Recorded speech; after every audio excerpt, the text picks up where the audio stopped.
দারিদ্রতাকে হার মানিয়ে খেলাধুলার জগতে রাজ্যের মুখ উজ্জ্বল করল আমবাসার মেয়ে অনিতা।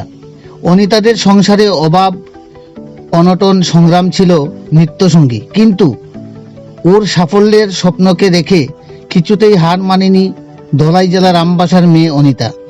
অদম্য ইচ্ছাশক্তি আর কঠোর পরিশ্রমের ফলে এবার সে রাজ্যের নাম উজ্জ্বল করল জাতীয় মঞ্চে। বিগত মার্চ মাসে মধ্যপ্রদেশে অনুষ্ঠিত জুডো প্রতিযোগিতায় ত্রিপুরার হয়ে অংশ নিয়ে ব্রোঞ্জ পদক জয় করে এনে গর্বিত করেছে গোটা রাজ্যকে। ত্রিপুরা থেকে অংশগ্রহণকারী ১৯ জন প্রতিযোগীর মধ্যে অনিতার এই সাফল্য বিশেষভাবে প্রশংসিত হয়েছে। সীমিত সুযোগ সুবিধা ও দারিদ্রতার সঙ্গে প্রতিনিয়ত লড়াই করেও সে প্রমাণ করে দিয়েছে স্বপ্ন সত্যি করতে হলে প্রয়োজন আত্মবিশ্বাস আর পরিশ্রমের। জানা গেছে অনিতার পরিবারের সদস্য সংখ্যা ৫ জন। অত্যন্ত দরিদ্র পরিবারে বড় হওয়া অনিতা আমবাসা কোয়ার্টার এলাকা থেকে পড়াশোনা চালিয়ে যাচ্ছে।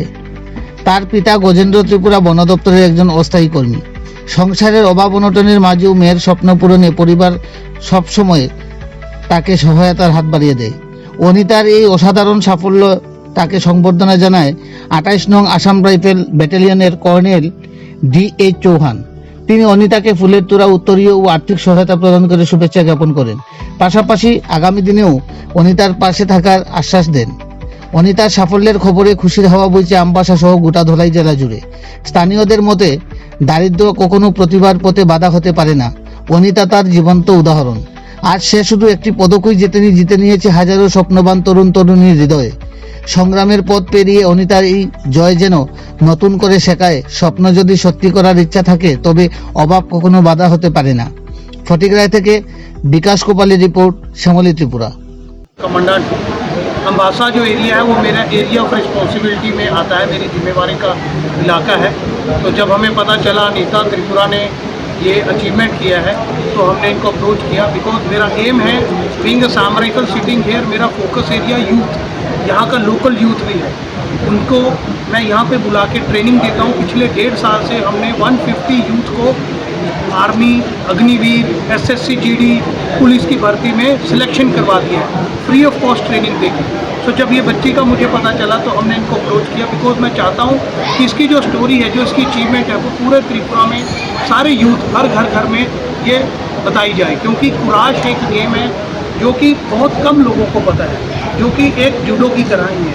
सो पहले तो मैं इनको बुला के सम्मानित करने का, क्योंकि इनकी मोटिवेशन, इनके पिताजी का जो हौसला है वो बढ़ा रहे, और इनसे बाकी जो पेरेंट्स हैं वो भी ये सीखे कि हम अपने बच्चों को कैसे सपोर्ट कर सकते हैं।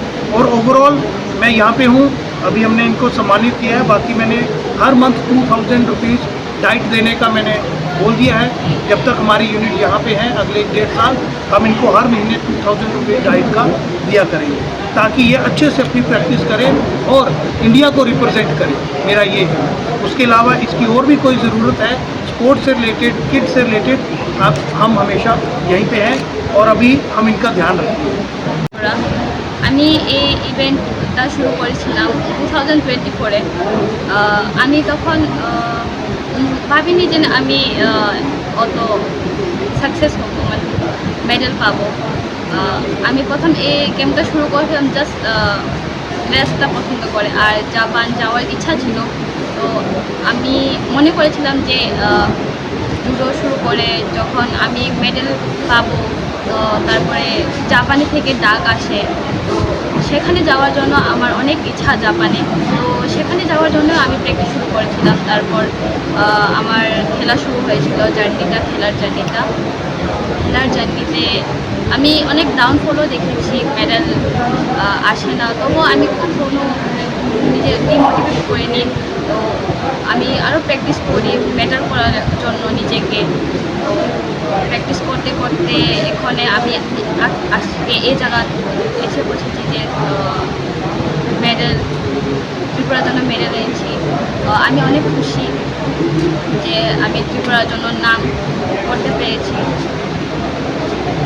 কোন প্রতিযোগিতায় তুমি অংশ নিয়েছো? ইভেন্টটার নাম? কুরাশ।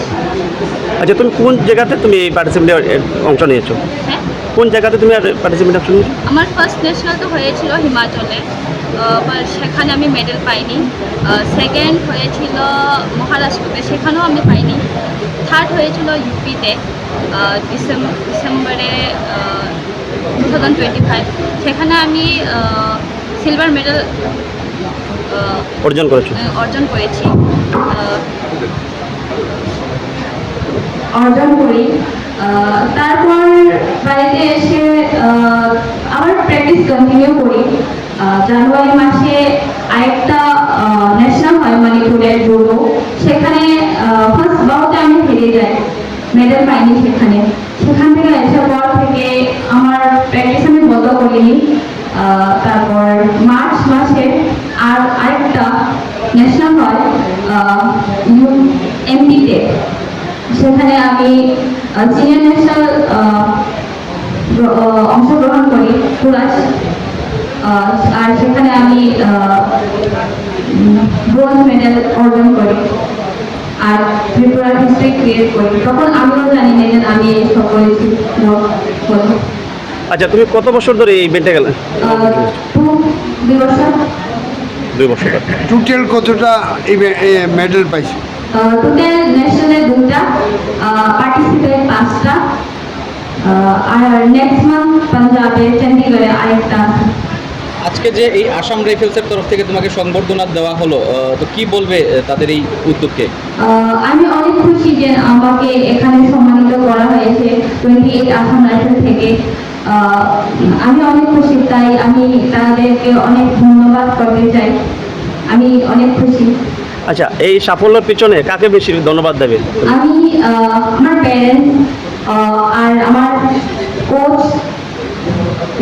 যিনি আমাকে প্র্যাকটিস করেছিলেন, সুব্রত মক।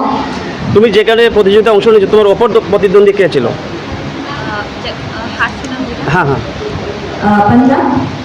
না, অপর প্রতিদ্বন্দ্বী যার লগে তুমি কম্পিটিশনে করছো, অংশ নিয়েছো, অপর প্রতিদ্বন্দ্বী তোমার অপোজিশন কে ছিল? কম্পিটিশনের মধ্যে তুমি আর কার সাথে কম্পিটিশন করেছো প্রথমে? প্রথমে মানে লাস্ট মধ্যপ্রদেশে যেটাতে পাইছি। মধ্যপ্রদেশ। হ্যাঁ, Madhya Pradesh first Punjab, second Haryana, third Punjab. আচ্ছা, তোমার পরিবারে কয়জন মেম্বার আছে? 5 জন, 2 ভাই, একটা বড় একটা ছোট, আর মিডলে আমি। Thank you. তোমাকে